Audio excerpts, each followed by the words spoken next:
qui est intéressant dans la mesure où les élèves sont quand même confrontés à ce genre de texte pendant leur scolarité, que ce soit dans le secondaire ou même dans les études supérieures.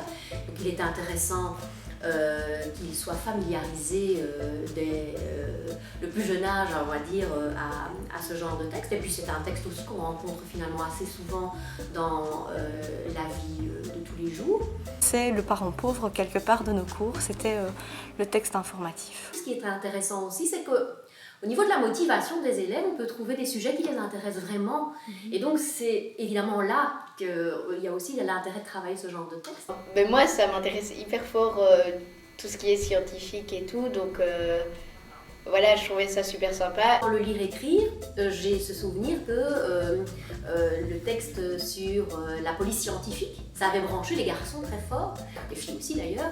Et donc c'est un sujet qui les intéresse et donc forcément ils sont preneurs et beaucoup plus motivés à la lecture de ce genre de texte. Ici, dans ces activités, on a vraiment l'occasion d'entraîner les élèves à d'autres stratégies de lecture et donc d'être efficace rapidement dans la compréhension du texte que l'on a face à soi. Comme on en a tous les jours, quand on prend un document et qu'on doit aller vite pour sélectionner une information, et donc on va balayer le texte. Et donc, parce qu'on va observer certaines choses, on va essayer d'anticiper le contenu de ce texte. On s'est rendu compte que voilà, il y avait la lecture survol où on voyageait un peu comme un oiseau au-dessus d'une double page documentaire, cette lecture écrémage, on cherchait des mots clés, la lecture avec le repérage, où on cherchait vraiment l'info, évidemment la lecture linéaire. Vous avez mis en évidence l'illustration, le titre, les 4 images.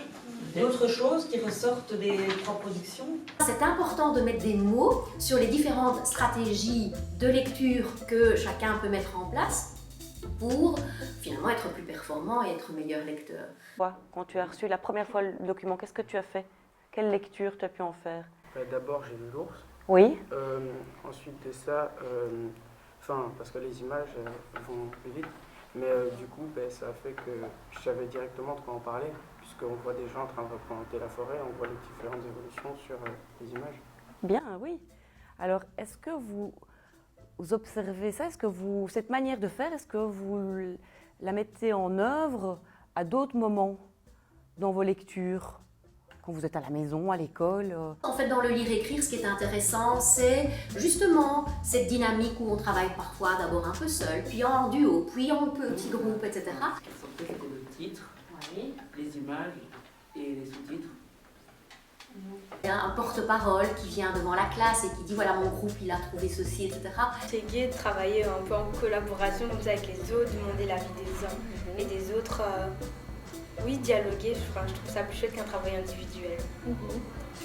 Ici, je trouvais que c'était sympa parce qu'on était par petits groupes et on discutait ensemble. Et alors, par exemple, à un moment, je me suis rendu compte qu'en fait, j'avais fait une faute, mais ma voisine me l'a expliqué et elle m'a expliqué ma faute. On apprend ensemble et puis moi, je vais lui faire remarquer qu'il y a un truc qui cloche, on discute ensemble, on compare. Et donc, je trouve que ça, c'est super sympa. La dynamique qui est différente fait avancer le groupe classe. Une des difficultés que rencontrent les élèves principalement est justement liée à la reformulation. C'est quelque chose qui est très compliqué pour eux. Le fait de reformuler avec ces mots, on apprend soi-même des choses, parce que peut-être qu'en lisant avec des mots scientifiques, on ne comprend pas très bien, mais quand on doit le réexpliquer à la personne, on est obligé d'essayer de comprendre pour pouvoir savoir le réexpliquer. C'est pour ça que je trouvais que c'était sympa. Maintenant que vous avez lu vos textes, je vais demander à une personne du duo de reformuler avec ces mots ce qu'il a compris du texte. Moi, ça parlait en fait des civilisations avant. Donc en fait, ils n'avaient pas d'instrument de mesure et pas de télescope. Du coup, ils ont construit des monuments, des temples en rapport avec leurs dieux. On voyait que c'était pas évident de trouver les informations importantes et de les changer de registre de langue. Écouter quelqu'un d'autre, c'était beaucoup plus simple. Pour moi, j'ai une meilleure compréhension parce que les mots utilisés par autrui ne seront pas les mêmes que les écrits. Et donc la compréhension peut être plus simple et agréable. On comprenait mieux quand on se parlait entre nous parce que c'est un langage plus familier. Ce qui a changé ma pratique, c'est tout le côté métacognition qui est présent dans le lire-écrire. On va faire un petit retour sur cette activité. Comment vous avez procédé pour réaliser l'activité et donc quelles sont un peu les stratégies que vous avez utilisées pour reformuler le texte? On leur demande de réfléchir sur leur processus de pensée, où je travaille moi-même seule, je me suis face à moi-même finalement et j'analyse ma pensée, que je partage après avec les élèves de la classe. Ils ont vraiment ce problème de mettre des mots sur ce qui s'est passé dans leur tête.